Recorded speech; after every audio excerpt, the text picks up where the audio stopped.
Hey everyone, Gaijin Goomba here, and welcome to another episode of Analyzing Culture and Gaming. When it comes to the Mario franchise, the Theorists channel really has been busy at work trying to unravel this rather esoteric game world. I mean, MatPat has spent months explaining every detail of the Mushroom Kingdom's denizens, from Mario's antisocial behavior to Peach's bipolar disorder and obsession with kidnapping for kicks, to even the Toad's malicious intentions as a parasitic fungus. While I myself have been decrypting the various cultural origins of the characters, like Lakitu being a god of thunder, Bowser being a celestial Chinese dragon hybrid, and even the Whomps and Thwomps origins as a yokai wall monster. But there's one more character I need to touch on. Someone who is far more powerful than Mario, Bowser, or even the interplanetary power of Rosalina, Princess Peach. Hey, you can laugh in disbelief all you want, but even MatPat proved in his video, Toad's Deadly Secret, that Peach was one of the most dangerous things to occupy the Mushroom Kingdom. Play that clip for me, will you, Ronnie? Why isn't she infected? Well, you already know the answer. I showed it to you a few minutes ago. Toad, the mushrooms, serve the princess. So how and why is Peach, the ultimate damsel in distress, the biggest ditzy blonde in gaming, the most powerful entity in the Mushroom Kingdom? Ladies and gentlemen, I submit to you that Peach, the airheaded, do-nothing, mood-swinging, kidnapped, obsessed princess, is an insanely ultra-powerful goddess. A Japanese kami to be specific. Oh, here we go, guys just talk about Japan again. Better start typing my "your weeaboo trash" comment. But hey, don't take my word for it. Even Peach's creator, Shigeru Miyamoto, based her off traditional Japanese concepts. In an interview celebrating the 20th anniversary of Mario and the creation of the DS game Super Princess Peach, when asked about her, Miyamoto had this to say. She's never seen herself as protected by Mario. Our image of her is one of strength. Many of the developers came from homes where the mother wears the boots, you know. Whoa, okay, hang on. Peach never considered herself protected? Her airheaded do-nothing attitude is an image of strength? How? I mean, granted, like Miyamoto said, the wife in the typical Japanese household is absolute, having power over the money her husband makes to a point where she gives him an allowance. But this is Princess frickin' Peach we're talking about, the biggest candidate for damsel most in distress. But consider this. For those of you well-versed in the Mario Luigi series, you may recall in Bowser's Inside Story, while at a meeting to discuss how to eliminate the threat of the toad-fattening blorbs, Bowser comes crashing in to demand to be part of the roundtable discussion since his kingdom is only a stone's throw away. After losing his cool, he gets clobbered by Mario as always, but this time something new happens. He ends up getting easily chucked out of the room with Peach's so-called wish power without a second thought. If she always had this kind of power, why did she ever rely on Mario for help? Well, the answer is she never really did. We learned in MatPat's video that the entirety of Super Mario Bros. 3, the game that truly defined the franchise, was nothing more than a stage play, theoretically all for the entertainment of Peach.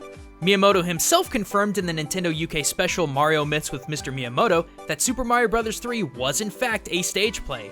And every other time we've seen Peach being abducted, she never really tried to escape. Heck, she barely freaking moved! Game after game, it's more and more apparent that this is something she wants. But in all of the Mario games, it was made very apparent that if there was anything that got in the way of the status quo of her getting kidnapped by Bowser and Mario rescuing her, she did everything in her power to return things back to, quote, normal. From Smithy to Fawful to even Bowser getting in the way of trying to solve the Blorbs problem, Peach's true power came to light. Peach is powerful for certain, but what does all of this have to do with her being specifically a kami? After all, she could just be a generic goddess worshipped by the Toads, right? Well, she could if there wasn't one huge detail that's been overlooked in her above-mentioned game, Super Princess Peach, Mitama. Now, as previously mentioned in my Shin Megami Tensei breakdown, Mitama are 4 unique parts of the spirit of the kami, each one having their own abilities and acting as a particular emotional state of being. You have the Saki Mitama, which is the joyous part of the kami spirit that brings blessings, prosperities, and good harvests. You have the Kushi Mitama, which is the wondrous part of the spirit said to cause transformations and even curing illnesses. The Nikki Mitama, which acts as the functional part of the spirit that allows for the progression of day-to-day life to be easier. Then you have the Ada Mitama, the angry, destructive part of the soul that causes natural disasters like widespread fires and high Richter scale earthquakes. Altogether, they've been symbolized as drops of yellow, blue, green, and red, and they're constantly fighting and fluctuating with each other to act as the dominant mood of the kami. Now let's look at the above-mentioned Super Princess Peach. Guess what else is yellow, blue, green, and red? Her emotional states. And if you think that's the only connection between Kami Mitama and Peach's emotions, get a helmet on, cause this might blow your mind. Let's start off with Peach's yellow emotional state, joy. Peach has the ability to fly and twirl in the air happily, and it gives her the ability to get to some very hard to reach places in order to get coins, items, or even missing toads. It basically allows you to gather more resources. Remember what the yellow Saki Mitama did? Blessed people with better harvests and more resources. Next is Peach's blue emotional state, Gloom. This makes Peach literally cry waterfalls, but it's required for a few boss fights as well as navigating the levels. So creating ease for the natural progression of the game, right? Well, that sounds a lot like the blue Nigi Mitama's traits of making the progression of day-to-day life easier. Then you have Peach's green emotional state, Calm, which restores her health. Ho hum, what did the green Kushi Mitama do again? Cure illness and restore health. Finally, you have Peach's red emotional state, Rage, where she sets herself and her surroundings on fire while creating earthquakes every time she jumps and lands.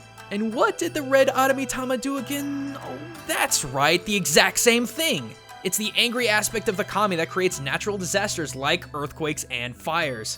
But how come Japan hasn't completely buckled under the emotional turmoil that seems to be the Mitama's infighting over control? And if Peach is so emotionally driven, why has she spent 90% of her time in the core games acting like an oblivious airhead? Surprisingly, both these questions have the same answer. Shinto priests and priestesses actually perform acts of worship that appease the kami to keep it calm and happy. Remember my Samurai Zombie Nation video a while back? That's a great example of a powerful kami not being honored and its Adamitama going nuts. Basically, it's the job of the Shinto priest and priestess to calm and placate the spirit of the kami 24/7 to prevent disaster.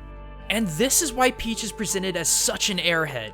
It's because she's being pacified and placated by all of the Mushroom Kingdom. It might sound crazy, but based off of what we know about Peach's emotional connections to the Mitama, her constant and sometimes destructive mood swings combined with her constant need to be kidnapped a la MatPat's research, I can only conclude that Peach's planned kidnappings are her way of being placated. We know by now that Peach wants to get kidnapped, and we know that when someone messes with the formula, Peach is front and center to use her power to reestablish the status quo. She's not mental, she's not in distress, and while you could say she's bipolar, Peach is powerful. Peach is a symbol of strength, and she's being placated, made happy, lest her unstable emotional states cause any number of problems in the Mushroom Kingdom. She doesn't act like an airhead because she's stupid, she's under a constant state of pacification by being worshipped by the toads on top of fulfilling her bizarre desire of feeling the thrill of being kidnapped. After all, when you're the unstoppable goddess of the known world, life sure would get boring, wouldn't it? And when Bowser kidnapped Mario, Luigi, and all of the toads in Super Princess Peach, he messed up royally, as she wasn't being worshipped in the way that had long since been established. By defying her will and disrupting the upkeep of Peach's emotional pacification, her emotions and Mitama were unstable, overpowering, and even destructive. And it was only after Mario and crew were saved and the status quo reestablished that Peach was back to being her usual happy, passive self. Thus, Bowser, Mario, and everyone else has their role to play in order to keep Princess Peach happy, placated, and pacified. I mean, if you think about it, the most powerful kami in all of Shinto, Amaterasu, is a woman, and her four Mitama are so powerful they actually have their own separate shrines within the Ise Shrine compound. How wild is that though, right? The biggest example of the damsel in distress trope in gaming actually turns out to be one of gaming's most powerful female characters. But what do you guys think? Is Peach actually an all-powerful goddess, or is she just an airhead to be saved? Let me know in the comments below. And while you're building your own thoughts and theories, let me give a quick shout out to this video's supportive sponsor, Loot Crate.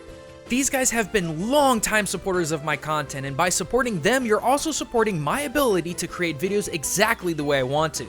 With their subscription service of $20 a month, you get 6 to 8 items worth twice the price to your front door, and each box has its own individual theme. My DX box theme of Magical got me a sweet Game of Thrones hoodie, Witcher 3 solid pewter paperweight, vintage Doctor Strange print, Harry Potter metal bookmark, and a super soft throw blanket from Fantastic Beasts and Where to Find Them. While next month's box theme of Revolution promises awesome licensed merch from Luke Cage, Mr. Robot, Gears of War 4, and Assassin's Creed, so don't miss out! Head on over to lootcrate.com/culture and input the code CULTURE at checkout to get 10% off your purchase, and from my personal experience, these make great Christmas gifts. But don't wait, because the offer ends December 19th at 9 p.m. Pacific. But if you're looking for even more culture and gaming, click on those annotations and links in the description to not only check out more of my work here on the Game Theorists channel, but also my personal projects over on my own channel. But hey, after talking about Matt's crazy deep lore videos on Mario, you should totally go check them out if you haven't yet. But until next time, everyone, this is Gaijin Goomba signing out.